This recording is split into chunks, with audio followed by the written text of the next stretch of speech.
الأمور محدثاتها وكل محدثة بدعة وكل بدعة ضلالة وكل ضلالة في النار. فأعوذ بالله من الشيطان الرجيم. بسم الله الرحمن الرحيم. قال الله تبارك وتعالى: ثم أوحينا إليك أن اتبع ملة إبراهيم حنيفا وما كان من المشركين.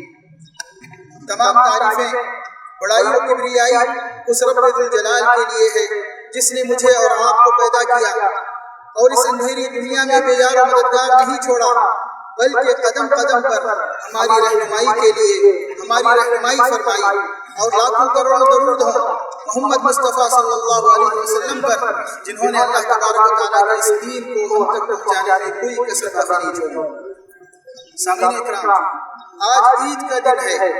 عید ہر مسلمان کے لیے خوشی و مسرت کا پیغام لاتی ہے، اور جب مسلمان اور مومن کو خوشی و مسرت ہوتی ہے تو وہ اللہ تبارک و تعالیٰ کا ذکر کرتا ہے، حمد و ثنا کرتا ہے، تکبیر پڑھتا ہے. اللہ اکبر، اللہ اکبر، اللہ اکبر، اللہ اکبر، اللہ اکبر، لا الہ الا اللہ، اللہ اکبر، اللہ اکبر وللہ الحمد. سامعین اکرام، آج عید الاضحیٰ قربانی کی عید ہے، جو کہ مسلمانوں کے دو تہواروں میں سے ایک دوسرا بڑا تہوار ہے. یہ عید قربان ایک وقت دو سنتوں کی آمیزش ہے. ایک ابو الانبیاء ابراہیم علیہ السلام کی سنت تو دوسری محمد مصطفیٰ صلی اللہ علیہ وسلم کی سنت ہے. ابراہیم علیہ السلام کی اس سنت اور اس سارے واقعے میں سماج کے بہت سے کرداروں کے لیے نصیحت و رہنمائی ہمیں ملتی ہے، چاہے وہ والدین کا کردار ہو یا اولاد کا، شوہر کا کردار ہو یا بیوی کا، سب کے لیے نصیحت و رہنمائی ہمیں اس واقعے میں ملتی ہے. اسی لیے اللہ تبارک و تعالیٰ نے آپ صلی اللہ علیہ وسلم کو حکم دیا کہ اس سنت کو زندہ کریں تاکہ تا قیامت لوگ اس واقعے کو یاد کر کے نصیحت حاصل کرتے رہیں. اللہ تبارک و تعالیٰ نے فرمایا: ثم اوحینا الیک ان اتبع ملت ابراہیم حنیفا وما کان من المشرکین. اور پھر ہم نے آپ کی طرف اے محمد صلی اللہ علیہ وسلم وحی کی کہ حنیف ابراہیم کی ملت کی پیروی کریں جو کہ مشرک نہیں تھے. اللہ اکبر، اللہ اکبر، اللہ اکبر، اللہ اکبر، لا الہ الا اللہ، اللہ اکبر، اللہ اکبر وللہ الحمد. سامعین اکرام، ایک اعتبار سے جب ہم ابراہیم علیہ السلام کے اس سارے واقعے کو دیکھتے ہیں تو ہمیں دو پہلو اس میں نظر آتے ہیں. پہلا، بندے کا اپنے رب کے ساتھ تعلق کیسا ہو.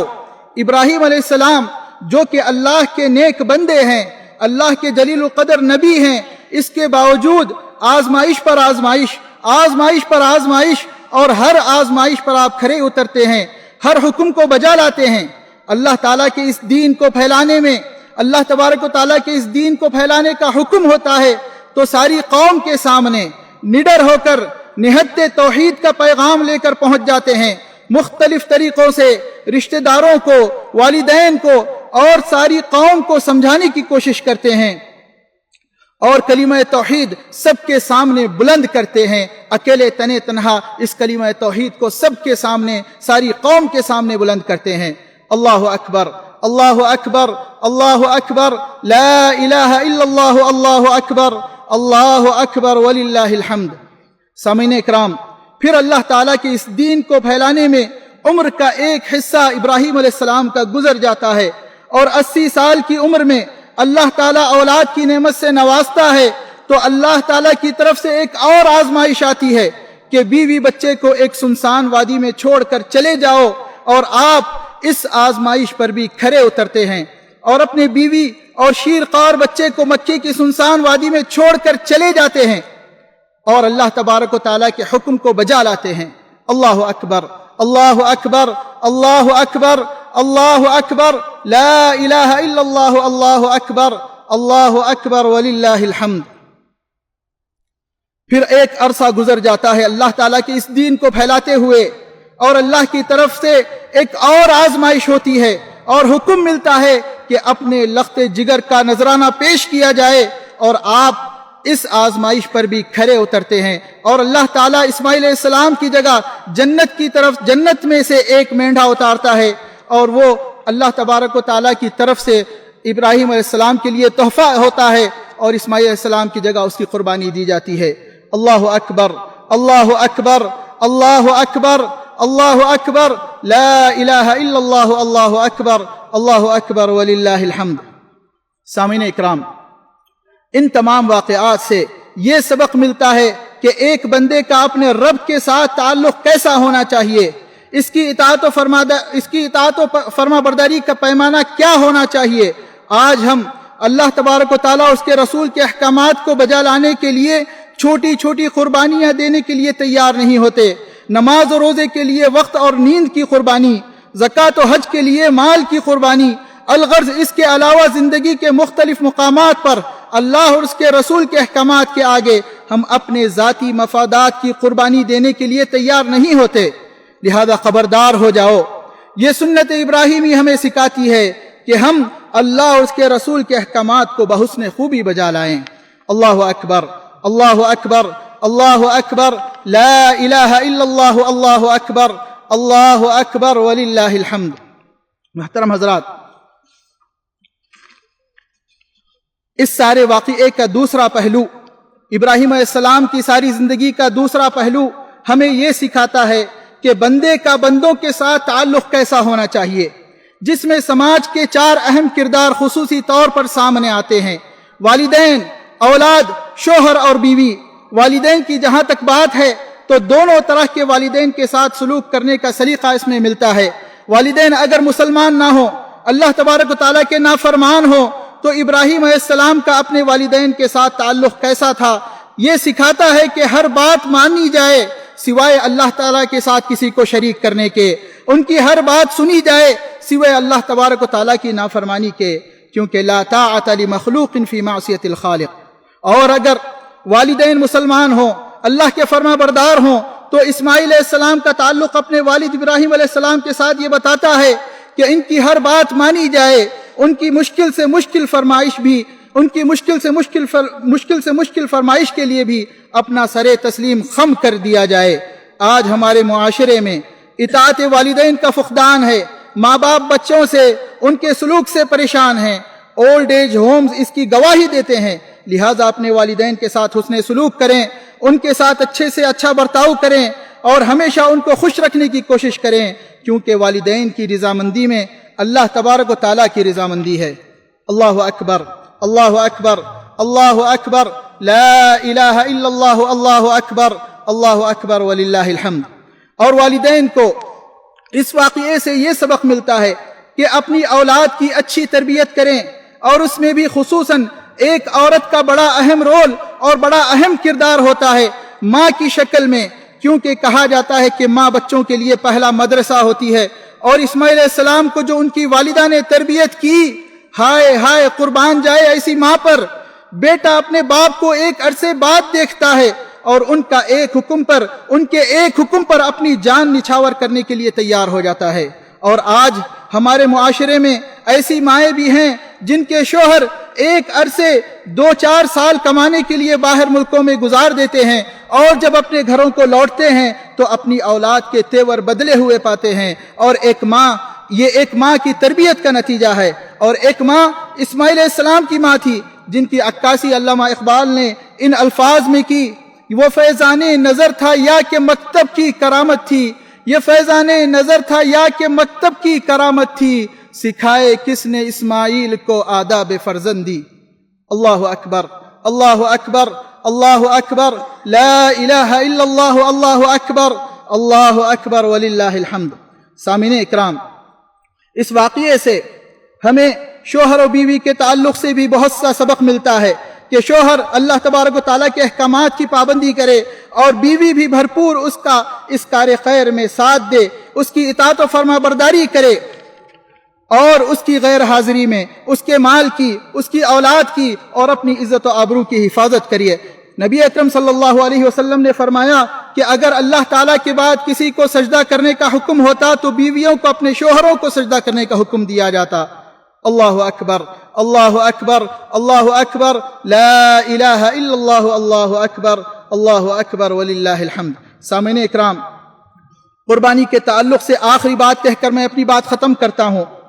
اس عید قربان کا نتیجہ، خلاصہ اور نچوڑ صرف اور صرف تقویٰ ہے۔ فرمایا رب العزت نے: لن ينال الله لحومها ولا دماؤها ولكن يناله التقوى منكم. اللہ تبارک و تعالیٰ کو نہ تمہاری قربانیوں کا گوشت پہنچتا ہے اور نہ ہی خون، اگر کچھ پہنچتا ہے وہ تمہارے دلوں کا تقوی ہے. تقوی کا مطلب ہی ہے کہ بندہ اپنے رب کی خاطر اخلاص کے ساتھ اس قربانی کو انجام دے، نہ کسی کو بتانے کے لیے اور نہ ہی سماج میں اپنی واہ واہی کرانے کے لیے، بلکہ صرف اور صرف اللہ کی رضا کی خاطر ہو. لہذا اللہ تبارک و تعالیٰ کا تقوی اختیار کریں، اپنے ہر کام کو بحسن خوبی، اپنے ہر کام کو خلوص نیت کے ساتھ بحسن خوبی انجام دیں. نیت اگر درست ہو تو کبھی کبھی چھوٹا سا کام بھی اللہ تبارک و تعالیٰ کے یہاں بہت معنی رکھتا ہے، اور اگر نیت درست نہ ہو تو بڑے سے بڑا کام بھی اللہ تبارک و تعالیٰ کے پاس اس کی وقت نہیں ہوتی، بلکہ وہ الٹا وبال جان بن جاتا ہے. اللہ اکبر، اللہ اکبر، اللہ اکبر، لا الہ الا اللہ، اللہ اکبر، اللہ اکبر وللہ الحمد. اللہ تعالیٰ سے دعا ہے کہ اللہ تبارک و تعالیٰ ہم سب کو متقی و پرہیزگار بنائے، ہمارے گناہوں کو معاف فرمائے، ہماری نیکیوں کو قبول فرمائے، اور ہم میں سے جو قرض دار ہیں ان کے قرضوں کو عطا کرے، اور ہم میں سے جو بیمار ہیں ان کو شفا یابی دے، اور ہمارے مرحومین کو کروٹ کروٹ جنت نصیب فرمائے. وصلی اللہ علی نبینا محمد وعلی آلہ وصحبہ اجمعین. الحمدللہ علی احسانہ والشکر له على توفیقه وامتنانه، واشهد ان لا اله الا الله وحده لا شريك له تعظيما لشانه، واشهد ان محمدا عبده ورسوله الداعي الى رضوانه، صلى الله على آله وصحبه وسلم تسليما كثيرا. اما بعد، فيا عباد الله اتقوا الله ولا تموتن الا وانتم مسلمون، واعتصموا بحبل الله جميعا ولا تفرقوا، واذكروا نعمة الله عليكم، وتمسكوا بكتاب ربكم، فإن أصدق الحديث كتاب الله، وخير الهدي هدي محمد صلى الله عليه وسلم، وشر الأمور محدثاتها، وكل محدثة بدعة، وكل بدعة ضلالة، وكل ضلالة في النار. فأعوذ بالله من الشيطان الرجيم. بسم الله الرحمن الرحيم. إن الله وملائكته يصلون على النبي يا أيها الذين آمنوا صلوا عليه وسلموا تسليما.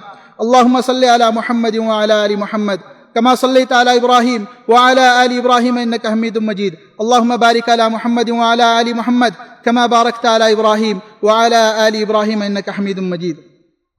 اللهم أعز الإسلام والمسلمين، وأذل الشرك والمشركين، ودمر أعداء الدين، وانصر عبادك الموحدين. اللهم انصر المجاهدين الذين يقاتلون لتكون كلمة الله هي العليا. اللهم انصرهم في كل مكان. اللهم سدد سهامهم وآراءهم وثبت أقدامهم. اللهم ادفع عنا الغلا والرياء والربا والزنا والزلازل والمحن وسوء الفتن ما ظهر منها وما بطن، عن بلدنا هذا خاصة وعن سائر بلاد المسلمين عامة يا رب العالمين. اللهم آمنا في أوطاننا، وأصلح واحفظ ولاة أمورنا. اللهم ارزقهم البطانة الصالحة الناصحة لدينها وأمتها، وابعد عنهم بطانة السوء يا حي يا قيوم. اللهم ثبتنا على قولك الثابت في الحياة الدنيا والآخرة.